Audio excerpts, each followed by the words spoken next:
Hi, welcome back to my channel, Beautiful Minutia. If you're new here, my name is Tiffany. Today I'm doing a different sort of video. I'm kind of taking the afternoon / evening to myself to just go read and do fun stuff, and I never do that.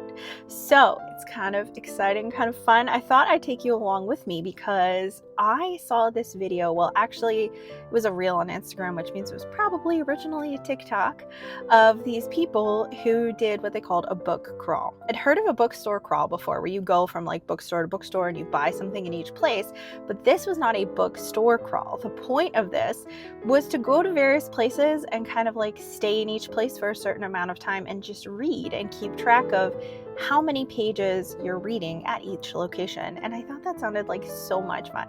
So right now I am not home.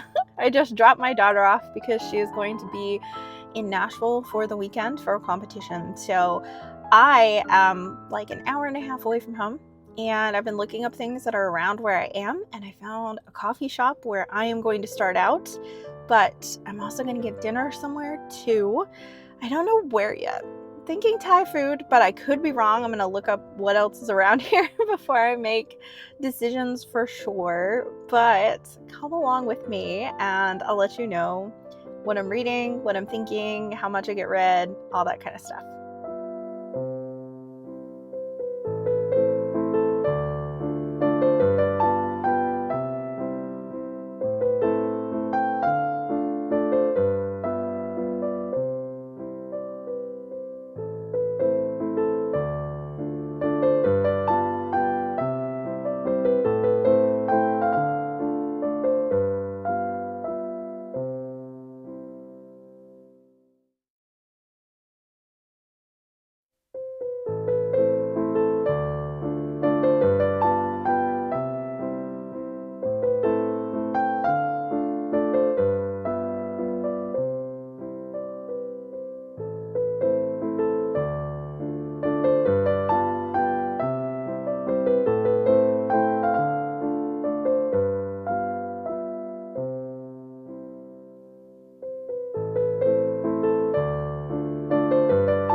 I'm back in the car in really terrible lighting.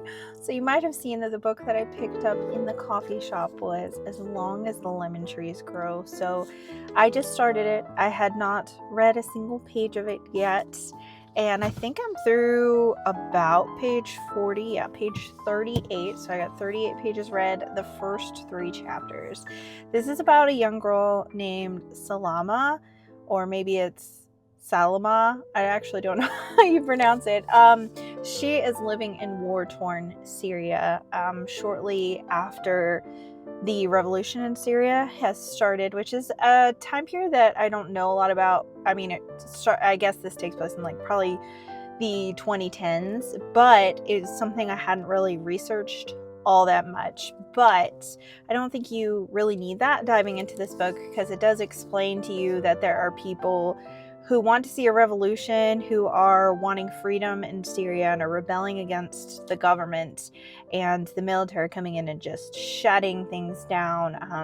They're living in a war-torn area that's extremely impoverished, and the city that she lives in currently is under siege, which means that they have no electricity, no running water. She goes to the grocery store at the very beginning of this book, and all that's there is a couple of shriveled up lemons and some dried up pita bread, and there's nothing else. Her dream was to go to college and become a pharmacist, and that has not worked out the way that she intended, because so many doctors and nurses were taken by the military, so that way they had doctors and nurses in the military. And so her brother actually was a doctor, went to school to be a doctor, and married her best friend. And then the military came in and took him and Salama's father. Not that long after that, there was bombing that happens. And her mother has died and her home is completely destroyed. So now she's living in the home that her brother and her sister-in-law had together. And her sister-in-law is pregnant, 7 months pregnant. And when her brother left, he had no idea that his wife was pregnant. And so there's a lot of heartbreak there. She promised her brother that she would get his wife out and to safety in the midst of all this war. And she also promised that she would take care of her mother, but now her mother has passed away. So we're getting some of this in present day, some of this in flashbacks, because she's being haunted by this man called Cough, and he is a figment of her imagination and a product of PTSD. And so she's trying to work through things, but he keeps pulling her back to these memories and is like threatening her to live in this past and not be able to function in the present right now. And she, as a pharmacy student, is one of the most qualified people at the hospital, which is shocking. So she's been pulled in to do surgeries and to set bones and to do all these things when people get bombed. And so she's doing things to try to help in this situation at only 18 years old, having only done a year of pharmaceutical school and not having any medical or surgical experience. And yet that's what they have in the city right now. So she's assisting other doctors and stuff, and it's just really horrifying, really difficult for her. She wants to help, but she also feels like she needs to keep her promise to her brother and leave and get his wife to safety. And so she keeps going back and forth. The Cough just keeps completely tormenting her with visions of the past and her promise to save her sister-in-law, and she hasn't done that, and she goes back and forth like, should I stay and help the people here? What are they going to do if I'm not here? Who else do they have to help? Or do I need to keep my promise to my brother? And so it's really, really heavy hitting already. There was no easing into this story. It's like bam, hard, bam, horrifying, more than I anticipated, because I guess I just thought that there would be just little bit of padding as you're going in before they like totally throw you into the war zone, but you're immediately in the war zone and immediately immersed in Salama's memories and the horror of what she's already experienced just in the past 7 months. So that's kind of where I am with this so far. I think the dynamic of having her PTSD take a physical form and be a man that like she alone can see and hallucinates and draws her back into these really horrific memories and basically makes her feel guilty for not saving her mother and makes her feel guilty for having not gotten her sister-in-law to safety yet, is really, really interesting. That PTSD is personified in this novel. I think that's a really interesting take. So those are my thoughts on that book so far. I'm enjoying it, even though I'm not very far into it. Enjoy is probably not the right word because it's really hard. So I am currently at a park. So I think I'm going to read here for a little bit, and then I'm going to get some dinner. I really loved the coffee shop that I went to. It was actually kind of like fancy in there, which I wasn't expecting. It was a really, really pretty location, and I got a cinnamon vanilla latte, and it was so good. It was really delicious. So I'm going to sit here and chill and read a bit more, and then I am going to go get some dinner. I might walk around, see if I can find a bench, but I don't know. This is not, I don't know. Like, I see a playground, I see a ball field, I see walking paths, but I don't know how many benches there are. But either way, it's a beautiful day outside. It's like 77 degrees according to the thermostat in my car right now. So I definitely want some fresh air and some sunshine.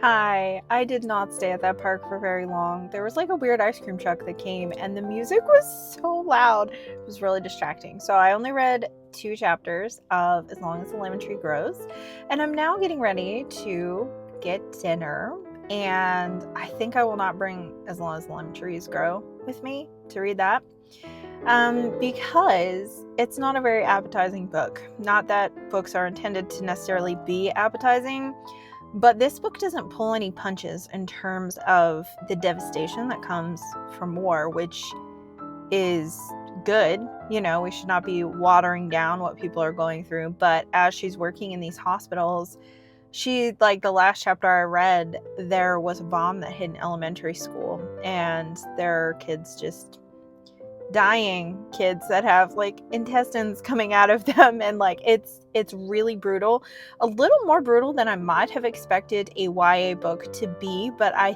think that it's fitting given the subject matter. But I do not want to read that while I'm trying to eat. I was going to go to a Thai/Laotian place, but I didn't realize it was takeout only. And I was going to maybe get like pad see ew or something like that. And I don't really want to eat that in the car. That doesn't sound very, very fun or enjoyable. So I found a Japanese restaurant, and I think I'm going to go get some ramen. That sounds really good. I haven't had ramen in like 6 months. So that sounds fantastic. I'm going to bring my Kindle in with me, and on that I have the first volume of Emma M. Lyon, The Unselected Journals of Emma M. Lyon, which everyone has been talking about and everyone loves. It's really, really short, so I don't think I'm going to get through it during dinner time.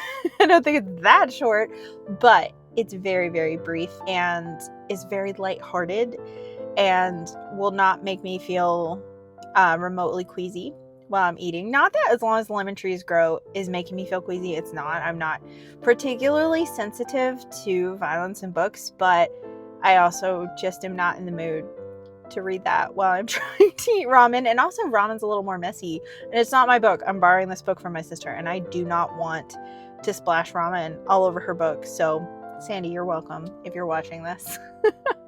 I'm gonna go in and get some food. I'm excited.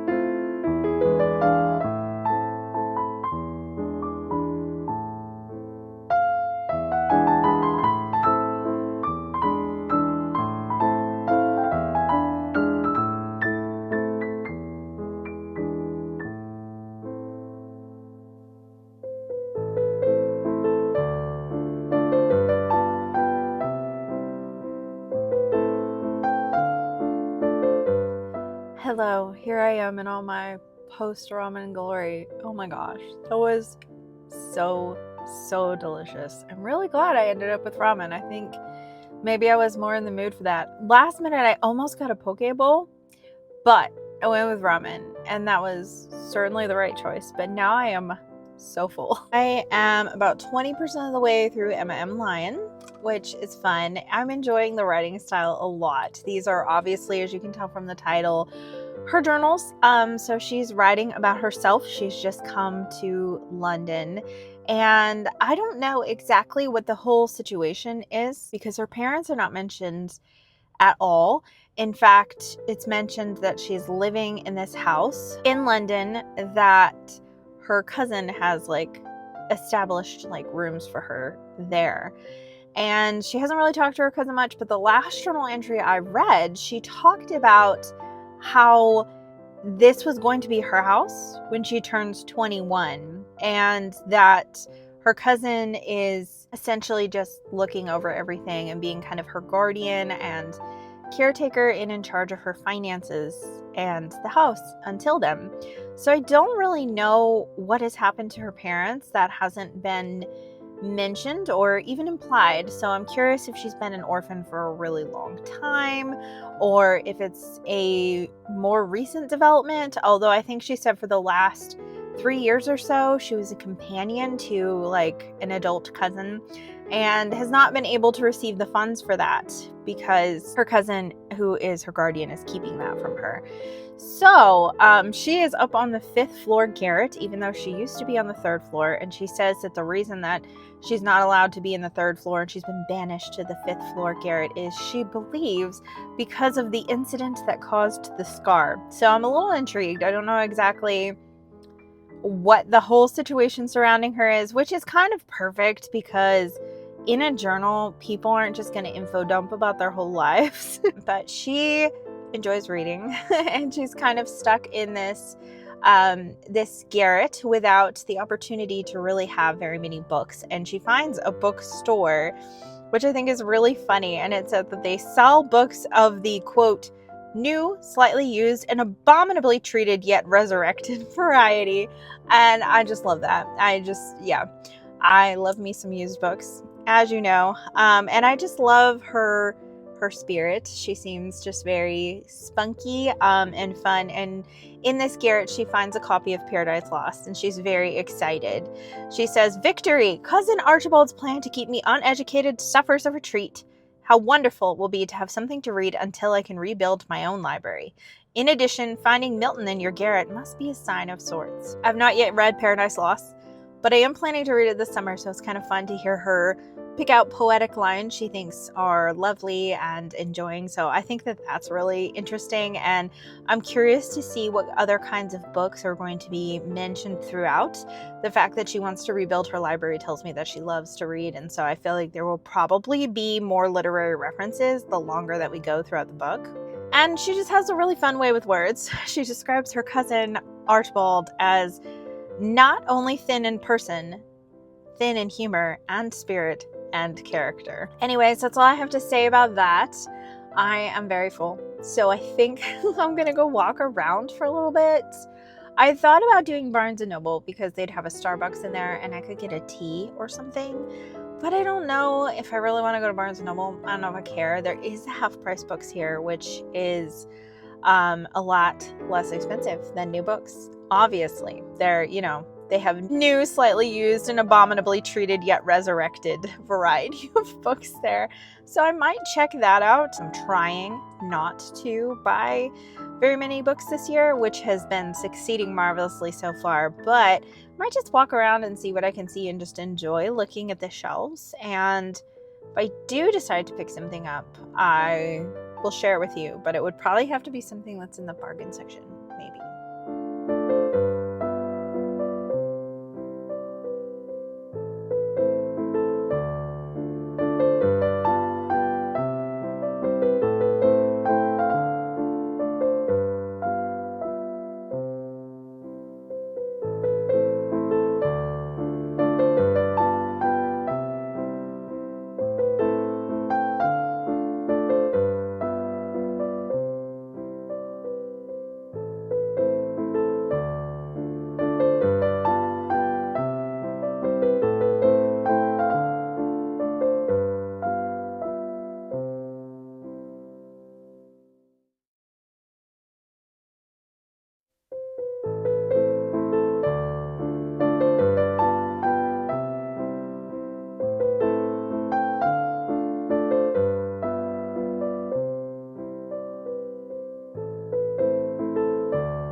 Well, I'm back in the car. I did not purchase anything at Half Price Books. It would have to have been something utterly fantastic. I did see a few things that intrigued me, and I was impressed because the last time I went to a Half Price Books, it was in a different city, and it was far more expensive. I felt like it was really reasonably priced in there.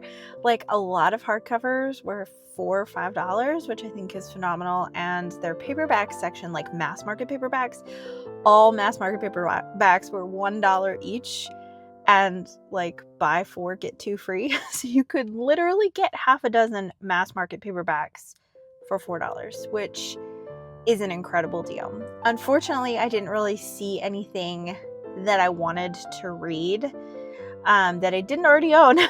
I found a few things that I was intrigued about otherwise, but just kind of, I am trying to be, more cognizant of what books I am bringing to put onto my shelf. Are they books that I would want to own, not just read at some point, but actually own? And there weren't any in there that really stood out to me. Unfortunately, it's one of those things where when you go into a used bookstore, stock is constantly going in and out. I was really hoping that they would have some like Robin Hobb mass market paperbacks, because I found one there before, like a long time ago, because I got a couple of them from a library book sale for like 10 cents, and I was missing the third book in the Farseer trilogy, and I found it at Half Price Books, and that was a few years ago. So I was kind of hoping there would be like some trashy cover Robin Hobb books, because all the ones I own of hers are like the really cheesy mass market paperbacks, which is fine. But they didn't have any. I think that's it for this vlog. I hope you have enjoyed coming along with me for kind of just a fun bookish day where I just read. I didn't finish anything, but you got a little taste test and my initial thoughts on 2 books that I am reading this month. Hopefully both of them will continue in the trajectory of books that I enjoy, because I'm enjoying them at the beginning, but I don't know. That doesn't mean those will be 5 stars. Doesn't mean I'll love them, but I'm intrigued by both of them so far for very different reasons and in very different ways. One of them seems really relaxing and chill and funny, and Lion, and one of them seems like really gripping, but also like so devastating already right in the beginning, as long as the lemon trees grow. So anyways, thank you so much for watching. If you like this video, please hit like and also subscribe so you can continue to see more bookish content from me, and I will see you again next time.